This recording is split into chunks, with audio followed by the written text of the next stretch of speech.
Hi there, it's Trisha, and I wanted to go over the setups for today, Monday, September 21st. And we use two setups with three charts with indicators for confirmation before you ever take a trade. And you can check those out at www.easyemintrade.com. So I wanted to go over, we talk about when we get a squeeze firing off on one chart, but something's just not quite in line for us to take it, and we can move over to a longer tick frame chart like a 377 or 512. And this morning we had a perfect example. We have a squeeze firing off here on the 200, and everything's in line for that, except that we're right under resistance area. We have the 50% retracement, which is the dotted line. We have the low from Friday. So ideally we'd love to get a squeeze firing off above that area. So by the time we get our bars closed above that resistance area, too many blue dots in my opinion have gone by. So I'm not interested in taking it. Now when you look over here on the 377, you can see that we're just starting to get our dots firing off as we close above that resistance area. So ideally you couldn't enter here, but you could enter here. By the time you got in line here on the 200, when it started to refire again, you were already almost up to the floor trader pivot acting as a resistance area. So not enough room for the second squeeze here, but this squeeze here on the 377 would have worked out just fine, because you would have been in and got that one big bar up, and you would have gotten a point out of that. Here we had a trend line break that we took. We had a close above the trend line, and this was valid because we had three touches. You can only see this touch and this touch, but there are previous touches from overnight that occurred. So we get a close above here. We put our entry half a point above this bar, and our initial stop is going to have to be half a point below this bar. So that first bar is always a little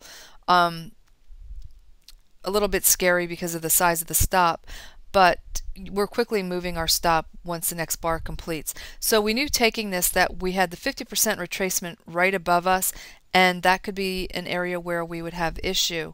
But we were willing to try it, and we knew that we have the moving average right above us as well.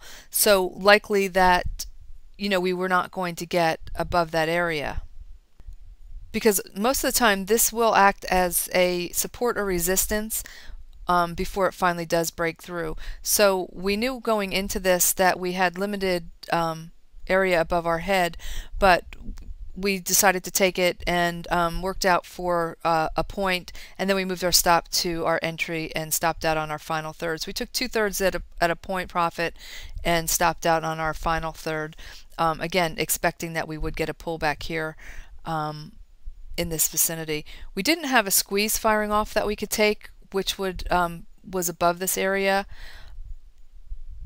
here until over here, and at that point we were already in the trade, so there wasn't anything that we needed to do there.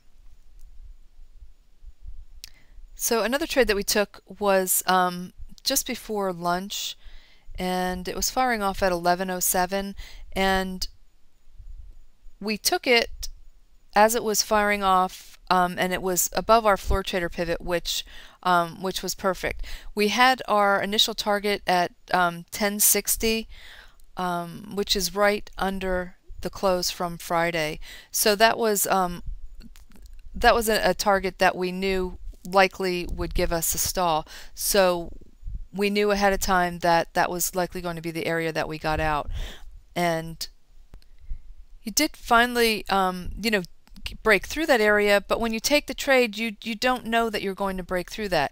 So yeah, you got through, it touched the pivot point and then pulled back, but when you take the trade, you have to be aware of what's above you and anticipate what a realistic target would be, so you can take profits off the table.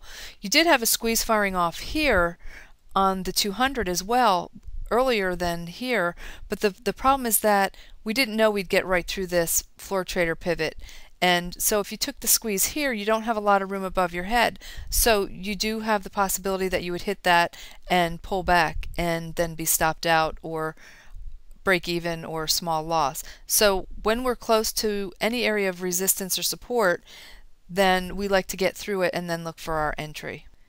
We also did a couple of the scalp trade setups that we're working testing, and likely we'll probably start taking those live tomorrow.